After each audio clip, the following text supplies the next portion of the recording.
So it makes the Well, welcome to Straight Talk. We have a lot to talk about this morning. I got to tell you that a lot has happened since we visited last. So I want to first let you know that we appreciate your viewing in. We just went through a legislative session here in Kentucky, and a lot of good things happened. But guess what? A lot of bad things happened too. But we're going to deal with that next time we come back, because today something has recently something has just uh, taken place that I think is of just grave importance. And I'm very happy to have two of the legislators from Tennessee to give us a little insight into that. Before I introduce them, a little background. Tennessee lawmakers took the unprecedented step of expelling two of its members from its House chamber, and all ostensibly for the crime of disrupting official proceedings. Three had originally been targeted for removal, but in the end, only two, Representatives Justin Jones and Justin Pearson, young black upstarts, you might say. I guess older folks might refer to them as that, but I refer to them as very passionate and committed and dedicated individuals who are representing their constituencies, which we all should be doing. Their crime? They have participated vocally in support of their constituents' heartfelt desire and intent to reform gun laws in this country. Then think about that just for a moment. Their actions were easily seen as being part of a peaceful protest. One used a bullhorn on the floor of the House, which was at the time in recess. For this, two lawmakers were removed from their posts entirely. We're going to talk about that this morning, because I have two very knowledgeable and very dedicated, long-term involved legislators. I have Senator Ramesh Akbari and House Minority Leader Karen Camper. Welcome to Straight Talk. thank you. Glad to be here. Appreciate the invite. You looking good, Senator. You say y'all had a good session, but a not so good session as well. Yeah, I think you know what I'm talking about. Yeah. Senator Akbari. That's a familiar theme. And thank you so much, Senator Neal. Looking forward to having this important discussion. Yes. Well, let me tell you, I have to tell you, I've been in the legislature a long time. This was shocking to me. I mean, just absolutely shocking. I never would have thought something like that could happen in our legislative chambers, particularly when this is something of a violation of decorum at best, I would think, or some rule this manner. So, first of all, let's start with you all. Give me a little background on each of you. Whichever one wants to go first. Tell our audience who you are. Well, okay, thank you. I'm State Representative Karen Camper. I'm the House Minority Leader here in the state of Tennessee. I've been serving since 2008. I served 21 years in the military as a chief warrant officer, retired, came home, got busy in my community, did a lot of community work, started a nonprofit organization working with youth in the community, and eventually became a substitute teacher. So I have firsthand knowledge of what teachers and dealing with what the classroom is about, and the bright eyes and bushy tails that our kids have, when they come there wanting to learn. After, serving as a teacher, I decided to run for office, represent my community, and have been here ever since. Active member, obviously, of the National Black Caucus of State Legislators and other organizations such as that's helping our community. Yeah, definitely. So Ramesh Akbari, I serve as the Senate Minority Leader. I represent a district in Memphis and Shelby County. I've been in the legislature since 2013. I was elected to the House originally, joined the Senate in 2018. An attorney by trade, definitely in the fight to win rights for people across the state, focusing on economic development. I believe that kids should go to a great public school no matter what zip code they're from, and certainly that those who have entered the justice system, that doesn't hang around their neck for the rest of their lives, that they are able to have some level of freedom. And so, this is a weird time, Gerald. I don't think that any of us thought we would be in this position when we signed up to be in elected office, but that is part of the privilege of serving, to rise to the occasion when needed. Yeah. Well, let me tell you, audience, understand that we have two experienced legislators here. We have the House Minority Leader, which means in effect that she is the leader of all the Democrats in the House of Tennessee, the Tennessee House of Representatives. And we have another leader in terms of Karen, I'm Karen, my good friend, in terms of Senator Akbari, in that she is a leader and serves on the executive committee of the National Black Caucus of State Legislators, and has imparted tremendous service in that regard. So let's just get right down to it. Karen, let me start with you. What's going on in Tennessee? What's going on in the legislature in Tennessee? Just tell us, give us a little background. What's going on here? Well, our state house, being a red state house, a supermajority red state house, is similarly poised like many other state legislatures in the South that have this Republican red supermajority. And so what we've been seeing is this constant adoption of and passage of legislation that's been harmful to the community, particularly around proliferation of guns, guns in cars, guns in bars, guns everywhere. We have more guns than people. We've had an attack really on voting rights, just similarly things we've seen in other red states. We've had bills that deal with, we had a bill the other day to take away implicit bias training at the collegiate level. And it's just one thing after the other. So it's kind of set this tone of taking away rights, reducing participation, silencing of our voices. When we go through our committee process, which is where it should be deliberate, everyone should have a voice, talk about, discuss all of these bills that come through. What our supermajority has been doing is moving a term you're very familiar with, moving a previous question, which shuts down debate.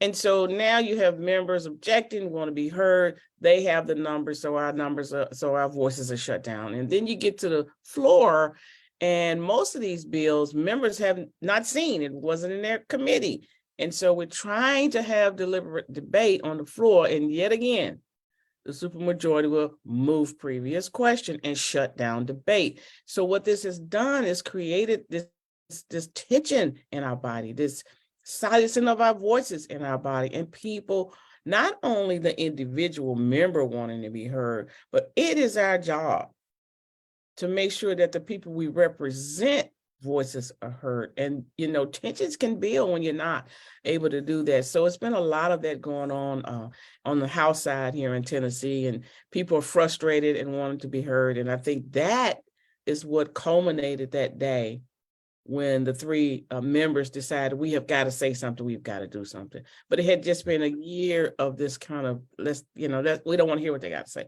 We don't want to face, the other side. We don't want to have a deliberate conversation. We want to take back rights. It's been a complete takeover atmosphere, particularly around all the stuff around Nashville. If you look at what has happened here with Nashville, the senator can talk more about it because it's been pretty prevalent in both chambers, if you will. The Metro Council here, voted last year to not authorize the. Well, before we go to that, because you're giving us a real sense and view of what's going on in the House. Yeah. And ladies and gentlemen, let me explain to you when and we can just go by first names here. When Karen speaks of a supermajority, what she's talking about is not just a mere majority, 50+1. What she's talking about is a constitutional majority, which means that it overcomes any constitutional challenges you may have in a particular chamber. And this is a House chamber that Karen represents and is leader in that chamber. And we also have the Senate. What's going on in your Senate, Ramesh? Well, I think Karen spoke a bit about this need to silence members. In the Senate, our numbers are a lot smaller. So I'm the Senate Minority Leader. We have 6 members. Usually there's a different level of decorum. So for the most part, we are not shut off when it comes to debate on the floor. We're not shut off in committee. I will say that I'm the only Democrat on the committees I serve on. So sometimes it's difficult for members to get a second on legislation. But the overarching issue really is this concept, and I think that's the whole General Assembly. If you don't like how someone is operating, you don't like what they're doing, whether it be city government or a group that is dedicated to grassroots organization and of HIV patients, they will get rid of you, they will defund you, they will replace you, or they will take over what you're doing. Yeah. And I think that is the problem. That is a problem with unchecked political power, when you don't have anyone to push back and say, hey, this is wrong. You should not take Nashville's Metro Council and reduce it from 40 members to 20. You should not take over their airport authority, and you should not have these special hearings related to Tennessee State University, or try to make their board smaller than any other state institution's board. That's the problem. There's no balance. And in politics, you have to have balance. So we're talking about a partisan situation. That's where our politics are set up in the United States of America. There's 2 major parties, Republican and Democrat. And what we're talking about is a supermajority, which is dismissive. You might even say of those who are not in the supermajority, but also you might say that they even do it to the extent of what I'm hearing here is an abuse of power. I mean, if you think about it, the reason we have legislatures and the reason why we represent constituencies is what? So that we can give voice to that constituency. We do it through voting. We do it through articulations, our voice, our statements, our issues that are taken up on the floor of the respective chambers. So characterize this power a little bit so we understand that. I mean, why shouldn't they? I mean, they supermajority. Why shouldn't they tell you just go and sit down somewhere? Well, because we all represent our constituents in our districts and also across the state of Tennessee. So I represent 200,000 constituents, but I also represent the almost 7 million people who live in this state. Just because you have the power to do something does not mean that you should. And at the end of the day, we all should come to the table to come up with policies that are best to meet the needs of people in Tennessee. We focus a lot on social issues when we have the #1 state for medical debt. We have a high rate of health disparities. We have not expanded Medicaid, unlike Kentucky. We have people who have to work multiple jobs. When Dr. King came to Memphis in 1968, it was because he believed that a man that works a full job should not still qualify for welfare. And we are in 2023, and we still have people who are in that position. So that's why they should not act as they do. Because at the end of the day, we are not elected for ourselves. We are elected for the people that we represent. And working together, that's how we can really get things done. When you just have your own ideas and you're not willing to listen, that's when it becomes dangerous. And Tennessee, to a certain extent, we pass a lot of legislation that ends up in lawsuits as opposed to actually being in the law. So Karen, tell us a little bit about your legislative members. You're the leader in the Democrats in the House. I know that role because I serve as leader of the Democrats in the Senate in Kentucky. So I know that's a difficult role. Getting everybody on the same page to do a collective expression, all the things that you have to do. It's more than just going in and saying, I represent these people. Here's a bill you put on the table. You're organizing people within your own caucus. What do these 2 individuals and let me just call them by name. I called them before. One was Justin. Well, both of them are Justins, right? One's Jones and one's Pearson. Tell us a little bit about these young men. Well, both of them come out of a world of advocacy.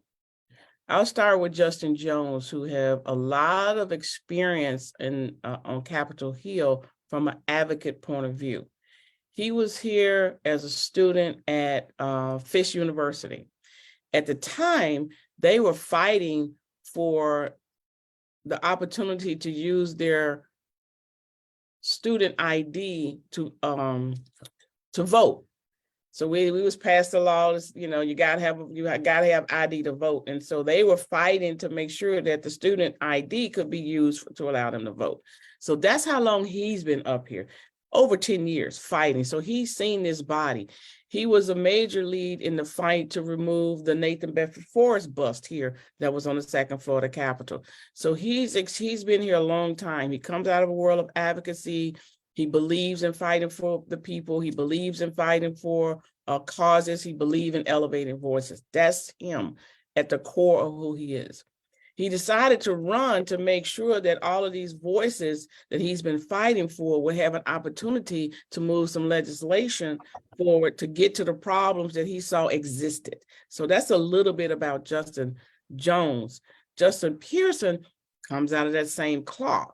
He's a young minister, his family have a church back in Memphis. He has been fighting very hard and vehemently in the environmental justice world. So he fought with a group, brought together a diverse group of people, and this was in Senator Akbari's district, to stop this pipeline that they were trying to put through this Black district or Black community in Memphis, because in their minds, it was the path of least resistance. He fought hard, brought people together, and stopped that pipeline.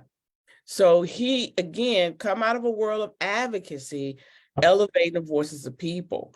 But he also decided that it was important enough to change laws so that these things don't keep happening to our people. So they both come out of that world of advocacy. What they were trying to do is say, we're going to come to Nashville and we're going to not just talk about changing things, we're going to be about changing things. And so that's what they were doing. Trying to make sure people's voices were heard, not only from their advocacy self, but now from their legislative self. So that's you have one other, the member that was not expelled, Gloria Johnson. Now, Gloria, she's from the eastern part of the state. She's from Knoxville. Again, an advocate. She was a school teacher for about 25 years, and she specialized in special education, but she's also an advocate. So all three of them come out of that world of advocacy. So they're up here fighting, advocating, proposing laws to get to the root cause of what it is they're advocating for. And ironically enough, out of the three, all of them represented each Grand Division. So you had Justin Pearson from the West Grand Division, you had Justin Jones from the Middle Grand Division, and Gloria Johnson from Eastern Grand Division. So that's across the entire state. The issues are the same with respect to the laws that are happening here in the state that are affecting our people. So they saw that we need to do something. That was their advocacy self. So they all come out of a world of advocacy. So Ramesh, whatever you can glean out of this, what's the difference between, I think you alluded to it a little bit, between how you function in the Senate and how they function in the House? Your Senate is composed of how many people and how many are in the House? All right. So yes, as a former House member and now a member of the Senate, I can definitely make the distinction. So the House has 99 members. It is a much rowdier bunch of folks. The floor is loud. People are walking around.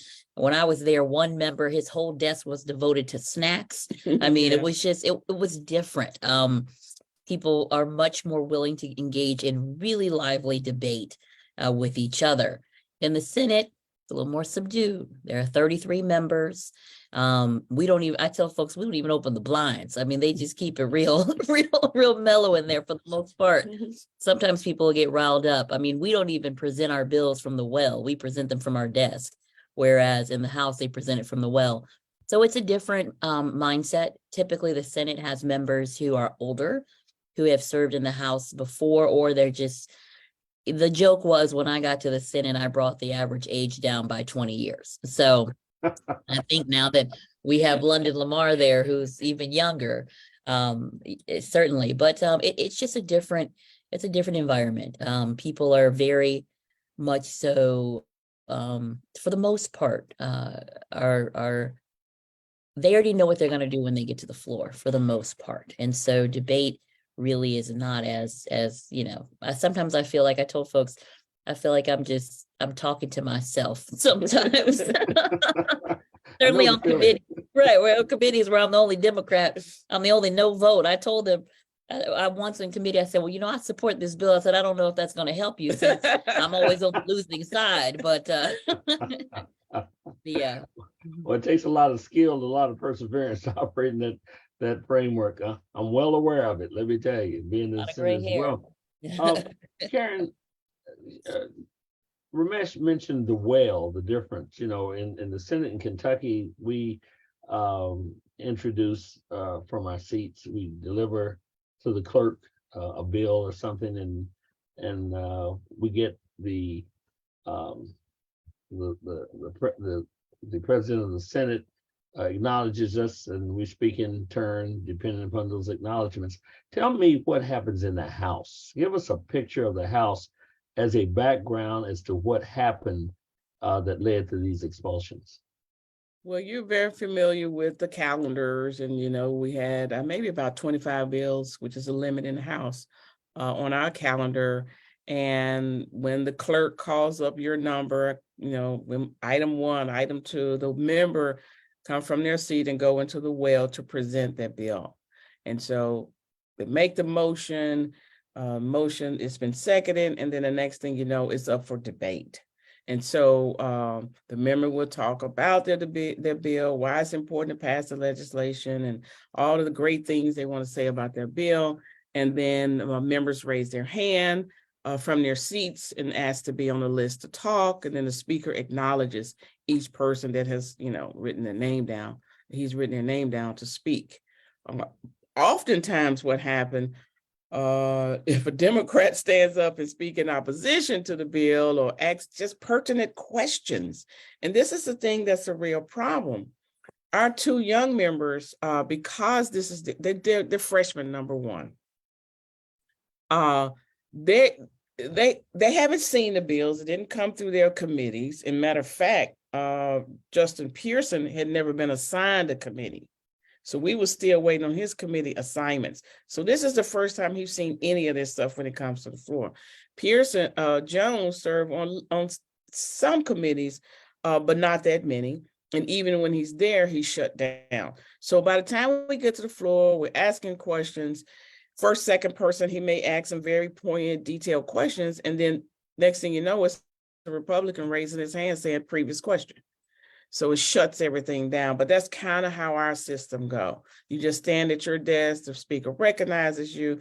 You have 5 minutes to speak in your time allotted to ask questions, speak, for them to respond. And the other thing that started happening with this 5-minute rule, which this is the first year for the 5-minute rule, it used to be 15 minutes back and forth with a member, that was cut to 5, is you'll ask a question and then they would deliberate away all of your time. So by the time it get back to you, the mic is shut off. And so that's what was happening. Let me get to that parliamentary move, the previous question, so folks understand that. That previous question is calling for what? The vote. The vote, and that cuts off debate. Yes, it cuts it off completely. Is that used conversely? Now, I hear that happening from the majority standpoint. Does the minority, the Democrats in there, do they do that also? Yes, there are times that we do, but we don't do it to cut off. We don't, no. Yeah. Like if it's not a lot of debate, like we're in committee, you kind of like the senator said, you may agree with the bill. You've studied it enough, you kind of know the ins and outs of the bill. You may say previous question. And there are times because of how they've weaponized previous question, when our members come in the well, either on the floor or in committee, we might call previous question so that they don't try to antagonize them with a bunch of Q&A. So there are times when we try to, like you said, on the converse side, get our members in and out of a committee. Yeah.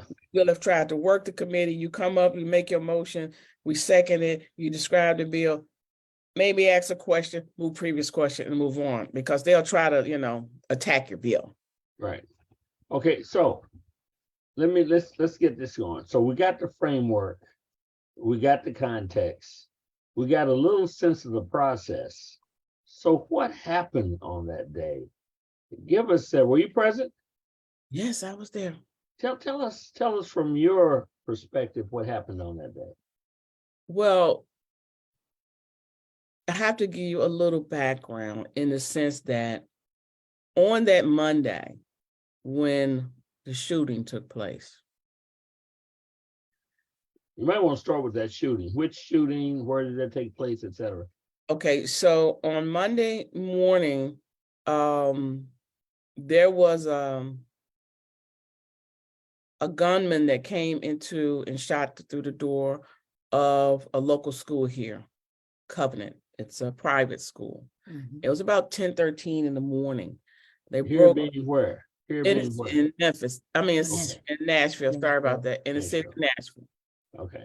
And the gunman went in, started shooting up. You know, obviously they had some procedures in place, and ended up killing 3 9-year-olds and 3 adults in this mass shooting.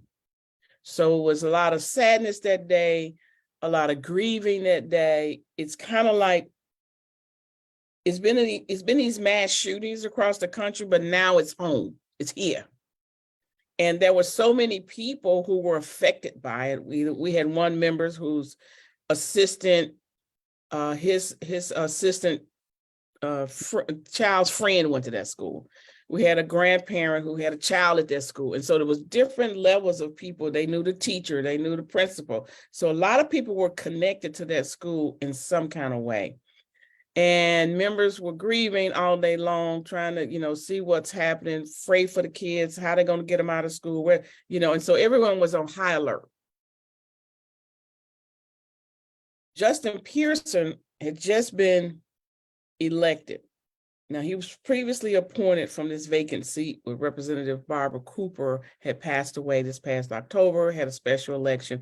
He had just been elected the Thursday before, and he was being sworn in that day. So he was sworn in at 4:00.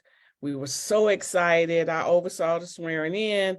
And I mean, his family was there. It was just a wonderful, wonderful.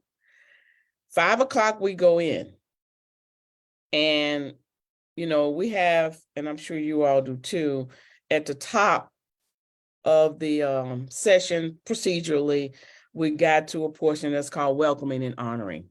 So you can welcome people. They're in the galleries and everybody was welcoming everybody. We do moment of silences. We had done a moment of silence for the families that have been affected by the mass shooting. Well, because everybody was grieving, because of everything that was going on, we had decided that we would not do our calendar, that we would roll everything, or we would adjourn and take up business that Thursday. So that's the stage. Roll the bill. So Thursday, when we came in, the member whose district it was, we had already had an agreement that he and all of the Davidson County delegation where Nashville is would be in the well, acknowledge what happened, talk, give a chance to have grief and prayer and grace and all this stuff for everything that happened. We did that. And at the same time, in the Senate chamber, they were recognizing was doing a Women's History Month event. I was over there, came back, and the speaker, I was supposed to be recognizing them too in the House, but they could find me, and they kind of moved on. Now, there were people raising their hand during that period that wanted to say something about the thousands of people that had assembled. So it was just this, it was thousands of people outside of the Capitol who came that day to honor and give respect and mourn the lives that had been lost. Well, when these people weren't acknowledged, it gave the appearance that the speaker had just moved right on. They did the prayer with the group and moved right on. Next order, as if those people that were there, that were assembled, were never recognized. And so that's when I think the three started thinking about, oh man, we got to say something. all these people here, they're here to push back on gun violence, and the calendar was set to deal with all these bills and all of that. So I think that's what ignited their advocacy self. They feel we have got to do something. This is thousands of people here, and this man has just moved straight on to business. And so I think that's what got them thinking about, what can we do? What can we do? So we had a couple of people present a bill, and in between bill presentation is when they walked up there and started, speaking out for the people. And then the speaker gavelled them down out of order in that. Now, I mentioned it was during recess. Is that incorrect? So what happened, well, most of the stuff that they're saying that they violated was during a recess period. So they went up there and they were there for about 5 seconds, maybe, where the speaker gavelled them. He was hitting the gavel, and then he leadership up here now. And so the leadership went up, he put us in recess. And so all of the bullhorn and all that stuff you're seeing, we were actually in recess. Yeah. Okay. So Ramesh, from the Senate. Yes. You're looking at this from the Senate. Yes. When did you get wind of this, and what was the reaction in the Senate? Okay, so so we had a tough day over there in the Senate as well, Yeah. Gerald. If like Karen set the scene, there were thousands of protesters, so you could not hear anything. There were people in the balconies holding signs. At one point, they started actually yelling, and so the lieutenant governor had the troopers remove them. And it's a very emotional day. And so I get a text message from a state, a House member that says, come over to the House now. And I'm trying to figure out what's going on. I thought somebody had a heart attack or something, because I text him back like, what's going on? He wouldn't respond. So when I went over there, I see that the House is in recess. They're talking about expelling these members. It really was a House issue. So we kind of had to get back to our business and what was going on. But pretty much right away, we knew that something was happening. In the Senate, everyone was completely clueless. Again, we had a calendar of bills, thousands of people yelling, thousands of people outside yelling. It was, I mean, if you open the door to the chamber, it drowned out everything that was being said. Some members actually went to the restroom and felt like it wasn't worth fighting through the crowds to get back. So that was the scene. I think, also beyond just the Democratic caucuses, you had the Black caucus that started engaging immediately. And so that was kind of what propelled the discussion. So it became a Senate and House discussion, but really and truly, I mean, we were there to observe. We went to see the proceedings. We tried to support our House members in any way. But it was just, but it truly was a House issue. The Senate leadership didn't even acknowledge it because, I'll tell you, Gerald, the day that, on Thursday, the day that they did the expulsion nonsense, because that's what it was, the Senate agreed to come in 30 minutes early. So we came in at 8 instead of 8:30. And by 10:30, we motioned to adjourn. We didn't even finish our calendar because the Senate wanted to be away from the building when everything really started. So, Karen, this speaker, give our audience, give us an understanding of who this person is and any background that you have and any characterization that you can share with us so we can understand this, what many consider a precipitous action, and that's being gratuitous. Who is the Speaker of the House and his name? His name is Cameron Sexton. He's from Crossville, Tennessee, which is in middle to east Tennessee. I think he's been in maybe seven, maybe 8 terms of office. Those 2-year terms? Yeah, so he's been here about 6, 7, I think 7 terms. I think he comes out of insurance world. Yeah. Insurance and banking, kind of a businessman, kind of to that degree. Very kind of reserved acting, keep things close hold to his chest, have ambitions of running for governor.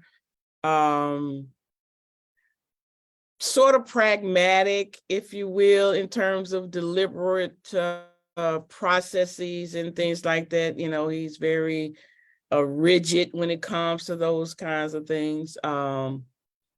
seems very personable to me. I can go and talk to him about different things. I always have access to his office. I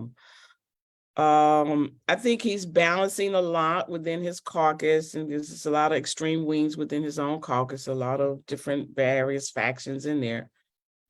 Seem to be kind of an easygoing guy. If you just look at him on the surface, it just seems like he's very easygoing, move about very, rigidly throughout the body. But yeah, he comes out of a business mindset. So what, from your perspective, you seem to know a little bit about him. What triggered him, not just the event, what was it that you think or perceive or know that triggered him to take such a precipitous action as expulsion? It's my understanding that the quote unquote violation was minor in the scope of things. It seems like it could have been easily managed like they normally manage it, and that is extend the recess or something of that nature and continue later on. I mean, it doesn't take much. What triggered this? What's your opinion on that? I think a lot of it, to be honest, was probably not about that one incident. I think particularly with Justin Jones, having been around the Capitol for so many years, that there was tension always between them. It was always something. He's always held them account. He's always, been kind of in your face kind of advocate. And I think he is irritated by that, if you will. Sounds personal. Yeah. And I think he is the type that takes everything personal. And there are people that believe he is petty about it when it gets personal. It just come on, man, that's petty stuff. But yeah, I think it's more of that. And also that day, now that I think about it, because I didn't even realize this had been going on because I was over in the Senate. Jones had a button on that day. And that button had an AK-47 on it, or some type of assault weapon. And there's like the circle and the line between like no gun, no assault weapons. Right. And so he was approached by the clerk. And I don't even know how I got to that point where the clerk went to say, "Oh, hey, you're not authorized to wear no political statements. We got to take that button off." So I think that kind of got Justin going right there. What? I see all kind of people with NRA buttons on, don't tread on me buttons, and this and this and this. So I think it's little things like that over time that has probably bothered this speaker. And then there were things that were happening in the committees where Justin felt like he was being shut down. And he, and we meeting with the speaker saying, "Speaker, look, come on, stop with the previous questions." We was already kind of dealing with that. I think it was accumulation of some of this stuff. And I think he took it personal. And he felt like, I got to punish them. And I just don't believe it was just from this one incident. I just don't believe it. He also has a history with Representative Johnson in the same kind of way. She's an advocate. Remember the stuff when it did the office, he didn't give her office. Oh, with the office he gave her was this little. Representative Johnson is the white woman. She's the white one from East Tennessee. Who escaped expulsion. He converted a closet into her office. And then he converted a closet into an office for her. Yep. Had a full office across the hall, empty. Just mocking her because as a way to punish her. Yep. And then the same speaker is doing this. Yeah. Yeah. So she had this kind of history too, with him personally, that he's just petty about stuff, because she's on Twitter a lot and she's, saying stuff because she was not allowed to be heard. She kept waving her hand, Mr. Speaker, he wouldn't acknowledge her. And so that kind of built up with her and him too over time. So I really don't think it was about this one single 5 seconds. Yeah. Let me take it to another step, unless you have more on that. No, go ahead. No, let me take it, because there's this racial component in terms of the national reporting, for instance. we know Tennessee's history. And just so you think know that I'm not piling on you, believe me, I'm from Kentucky, so I understand. So my point is, and we have those super majorities that you have as well. Okay. Mhm. Here is my question though. What portion of this, if any, is interpreted as racial? Do you see that from the speaker's perspective? Do you see this from the body's reaction in terms of the vote processes? Do you see this as just this is something just happened and came together and it had no relationship to it? But look at the dynamics of this. 2 Black men expelled and 1 white woman who ostensibly did the same thing as the 2 Black men. They were working in concert, was not expelled. Give us a picture on this. I do And think that Ramesh, I want you to come in right after that and give us your perspective. I Yeah. do feel that there's some racial undertones because particularly these 2 young men who have been very vocal about how racist they feel they are being treated.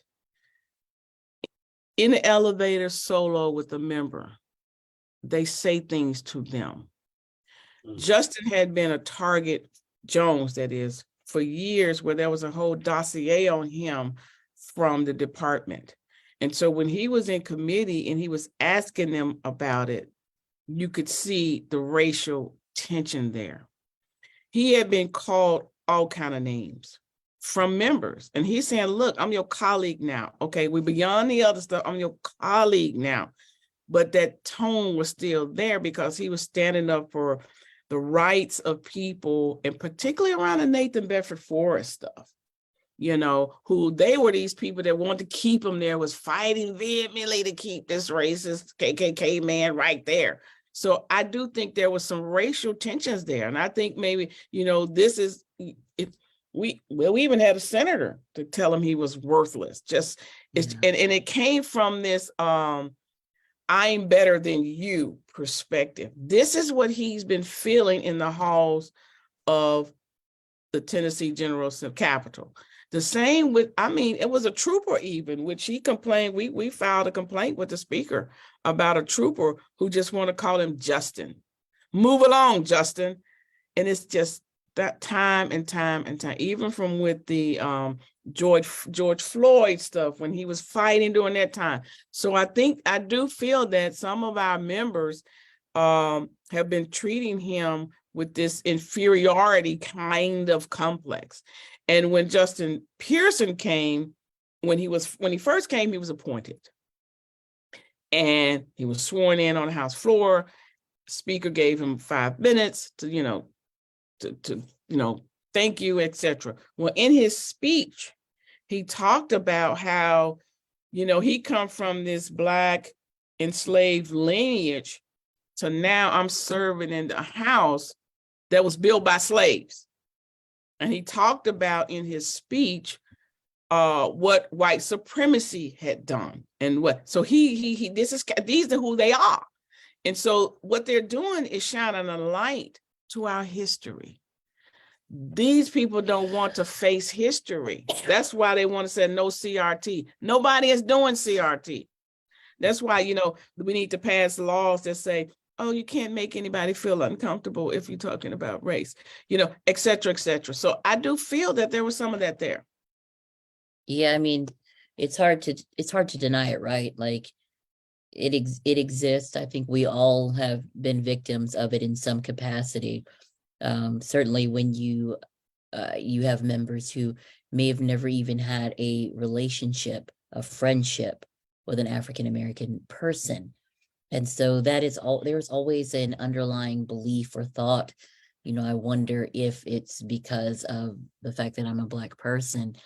I do think that in the situation with Gloria, it was harder for them to make their case just because they were in recess whenever anything that she was alleged to have done occurred.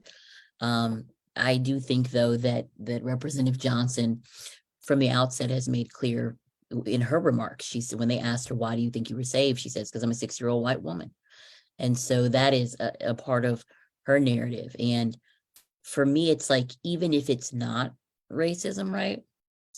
There's no one sitting at that table that made the decision to proceed with expelling Justin Pearson that thought, hey, what does this look like, right? What does it look like when you have two young, educated, brilliant, eloquent Black men who you have Very basically, articulate. who you have Yes. cross-examined on this House floor by multiple members, and you expel them, but then you did not expel Representative Johnson. So I can't say if it was racism, but I also can't say that it wasn't. No. Yes. Well, let's shift gears just a little bit. But before we do that, I want to get a sense of the flavor of what was happening on that day.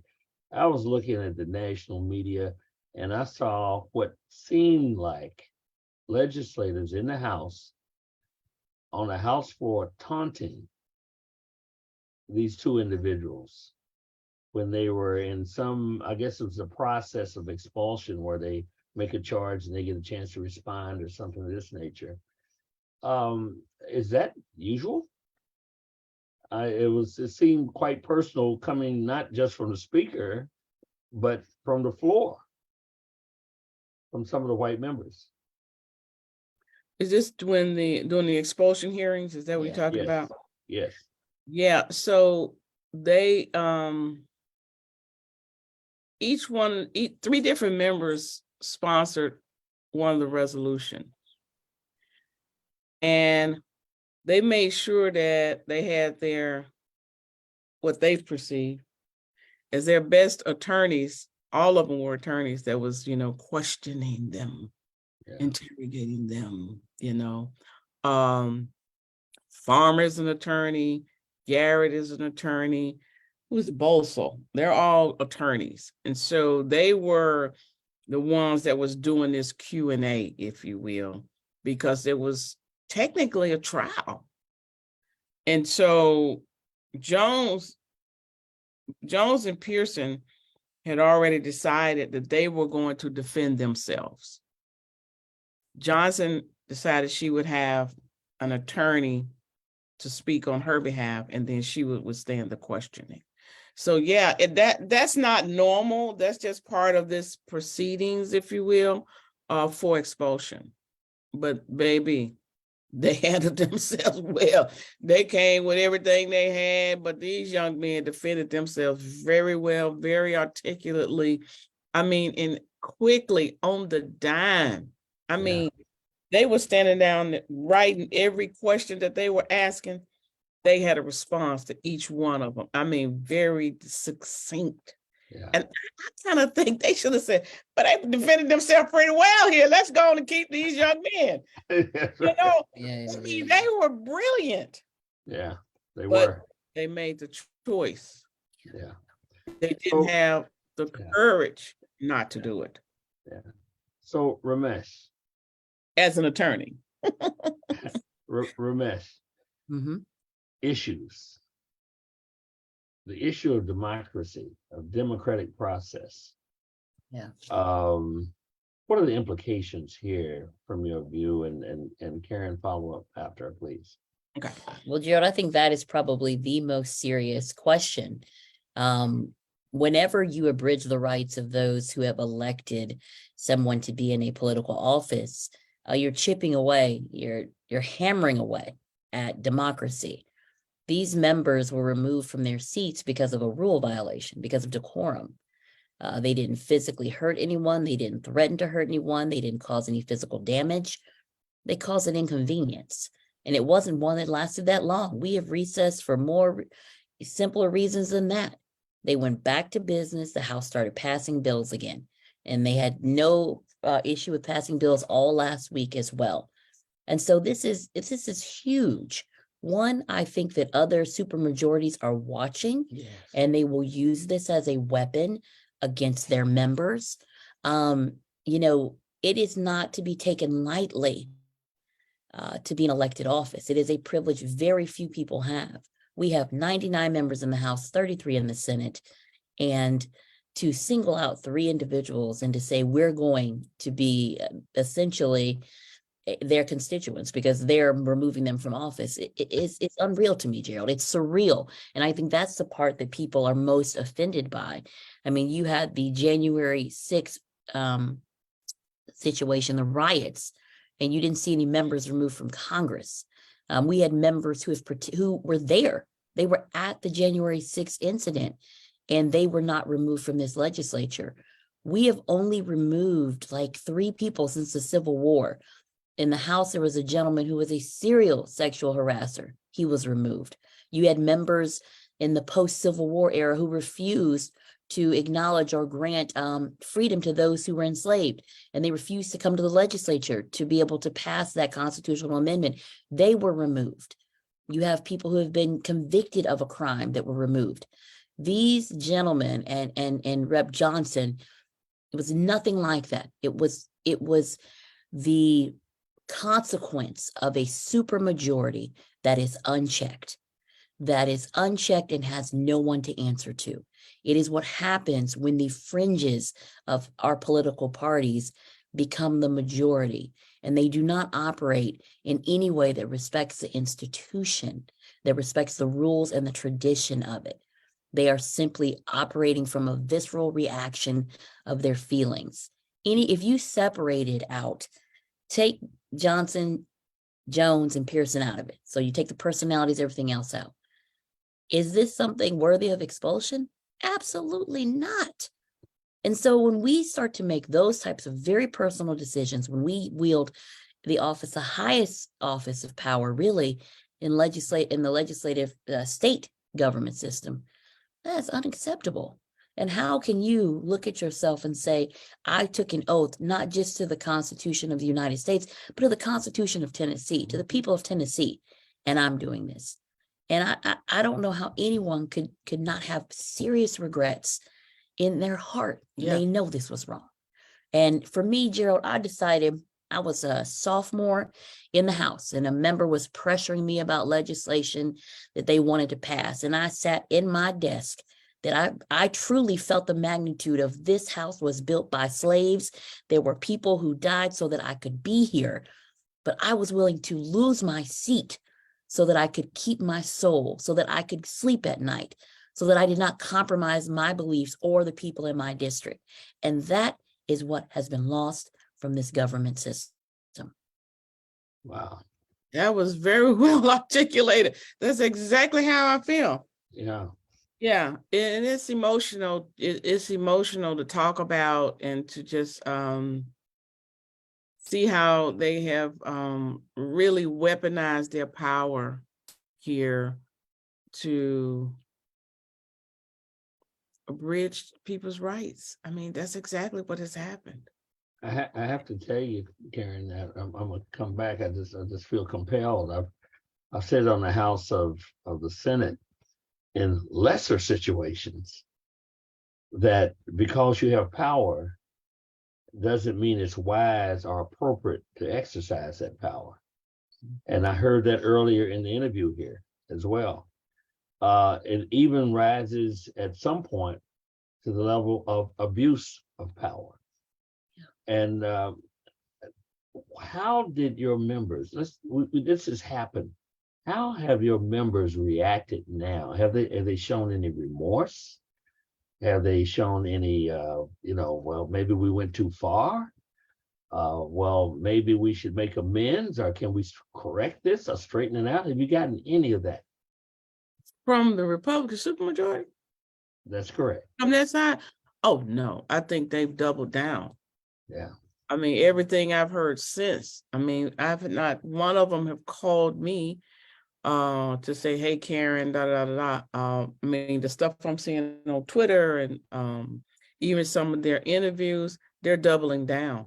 There's even conversations about not seating them if they are reappointed, one, in an interim by the county bodies, and two, even if they are reelected in a special election. There's already talk from that side of the aisle about not seating them. That it's completely out of order and unprecedented. Yeah. Everyone's trying to explain why they did what they did. You did have one member who said leadership made him present the resolution to expel, but otherwise they're trying to explain and to a certain extent really not being truthful about the behavior of Pearson, Jones, and Johnson. Oh, yeah. I mean, Talking about they was inciting. a riot, even Insurrection. yeah. Yeah. I think they had to backtrack on some of that, right? When they came out with that, trying to compare it to January 6th. That was no comparison to that. Good. Well, yeah. No, they've doubled down. Yeah, no crimes were committed. None. Yeah. None. Yeah. I mean, you were irritated a bit, but that's about it. And like I said, it was just decorum. It was just a rule. I mean, we could have very well sent the resolutions to the rules committee and dealt with it in rules. Just, I mean, but we tried to get that motion in, but we weren't able to get it done. So that leads me to this. Where do you think it goes from here? I think you've already indicated some of the sentiment of some of those who, someone could characterize as perpetrators. I'm talking about your members. Where do you see this going, both of you? Man, I think they have lit a flame that have ignited people in such a way. And I thought about that last night. We went to church last night. One of our members, Harold Love. Harold, yeah. Harold, yes. Yeah. Representative Love. Akbari had left her car parked over there, and we went back to get the car from being with the vice president. And the security guy, what did he say? The security guard said, "Are y'all going to church?" I said, "No, we're just picking up our car." He said, "Why not?" I said, "We're not dressed appropriately." And he said, "Well, Jesus rode in on a donkey." We said, "Well, it looks like we're going to church." So we went to the Good Friday service. And it was perfect. Perfect. The first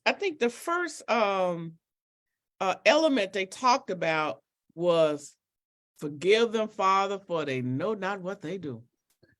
Wow. Baby, I thought about that. Yes. Because they know not what they just did. Right. They have electrified people across not only this state, the country, but the world over. Yeah. I mean, all of this because they were elevating the voices of people who had just been killed in a mass murder, a mass shooting, you see. So I think the opportunity is great to not only continue to move this agenda forward, which we have some bills to try to get that done. And I think people are going to keep coming every single day.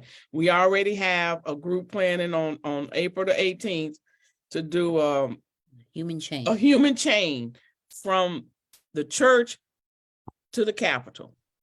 It's going to be nonstop. There are people already planning to say we're sending a bus every week. Every week we're in session, you're going to see thousands assemble, and it is not going to stop. That's what I see. Did you say April the 18th in Nashville, Tennessee? Yes. People are coming from across Tennessee. I guess I know one person from Kentucky is going to show up, and I'm going to tell you that there are people going to be coming from across this country. Yes. In those numbers you're talking about. I have to give a lot of credit to the National Black Caucus of state legislators. Yes. For their reach, for their response to this, the way they have focused and began the discussions on multiple levels with respect to this. I have to reach out and raise up the Black caucuses. Our Black caucus here in Kentucky is chaired by Representative George Brown, who took leadership and sent his sentiments on behalf of the caucus, of which I'm a member, vice chair, but he took the initiative to let it be known where we stand in Kentucky with respect to that. And that discussion is continuing here in Kentucky. I wanted to share that with you. I bet, I would wager that this is happening in multiple places across the United States of America. Absolutely. And don't forget the Congressional Black Caucus. Oh my God. Yeah, because they step right up.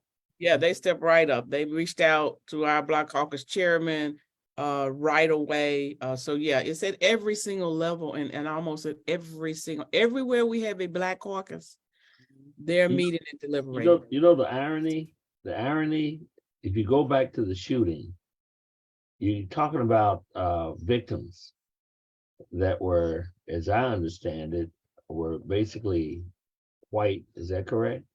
Yeah. Yeah. There was one, I know there was a One black gentleman. man. Yeah. Mhm. Many families traumatized and hurt Yes, as a result of that. This transcends race and everything else with absolutely. respect to that, the pain that comes from that. Then you're talking about a protest that I bet you, and I'm not even there. Well, I guess I did get a whiff of a view of it, but it was populated by a multiracial crowd, predominantly white. Yeah, With and respect to that, multi-age. I mean, it was see, when young when you kids. start talking about they don't know what they might have unleashed here, let me tell you something. I've had so many of my white brothers and sisters Mhm. reach out with respect to this, and I got to tell you that I think anyone that has some decency, that has a sense of what democracy is about, that has a sense about the legacy of racism and how it still plies its trade within our society, that I think something else is happening. There's another dynamic: the youth. Yes. Yeah. These folks that's in the throes of reaction. Yeah. They shouldn't be looking over here at us. I think they're not looking at us. I think they're looking at these young people coming behind them, Yeah, their children, that understand they don't think like these old folks that's exactly. living in the past. That's correct. So anyway, I'm talking too much. I'm interviewing No, you. this is I'm great. gonna give the last word to you guys because I can't help it. It makes me emotional thinking about this, quite frankly. I'm gonna give you both the last word. Come on, 1, 2, do it. Well, I'll tell you, Gerald, this kind of reminds me of the quote, they tried to bury us, but they didn't know we were seeds.